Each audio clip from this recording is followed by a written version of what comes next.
ある夜、孤児院がヴァンパイアに襲われた。逃げ惑う中、パンの目に飛び込んできたのは血に濡れた赤いネックレス。その瞬間の記憶が彼の運命を大きく変えていくことになる。皆さんこんにちは。ビエルホリックのムーニンです。ネタバレを含むのでご注意を。では早速始めましょう。昔の記憶にうなされて目を覚ましたパン。胸の奥の思いと向き合いながらも答えは出せず、ラミルの元を去り、骨董品ショップへと戻っていった。一方、メサスはラミルにヴァンパイア一族の復興を持ちかける。だがラミルの心は揺れていた。パンと過ごす時間を選びたい。そう願い、メキンに相談する。メキンは彼を励まし、人間の寿命なんてせいぜい100年。お前が100年以上いなくても一族は生き延びてきた。復興は100年後でも遅くない。やがてラミルは自分の心の声に従い、パンの家を訪ねて告げる。一緒にいたいと。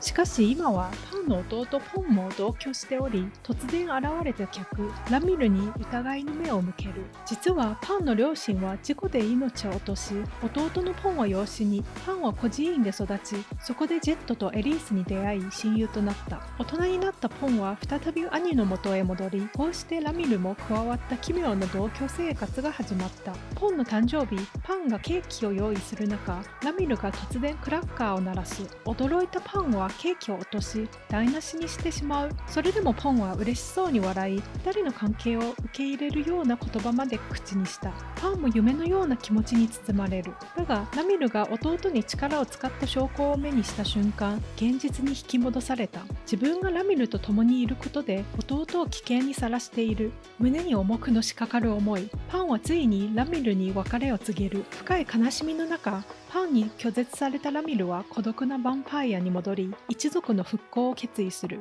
しかしその裏でハンターたちはラミルの即意識を襲撃する計画を進めていた。ジェットは今回こそ彼らを一掃すると決意する。即意識の夜、ハンターたちが動き出す。その情報を知ったパンは誰よりも早くラミルを式典の場から連れ出した。だが遅かった。2人はハンターたちに囲まれ、人間とヴァンパイアの激しい戦いが始まってしまう。メキンは仲間を守るために力を使いすぎて深手を負った。メサスはメキンをキーヤに託し、一人で船場へ戻っていく。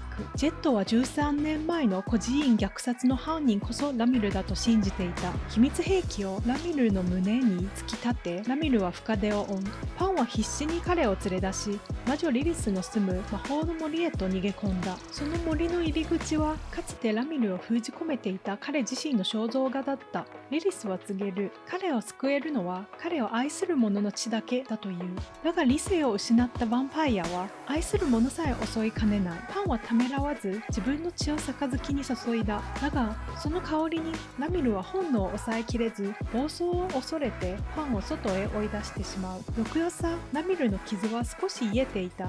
杯の血のおかげだろうか。しかしその影響で本能が暴れ出す。ラミルはついにパンに襲いかかってしまう。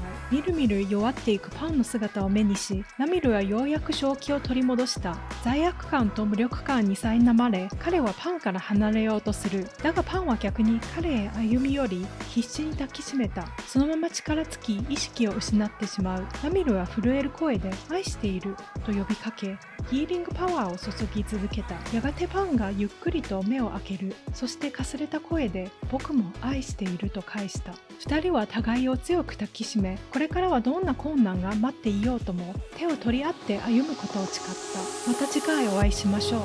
ではでは。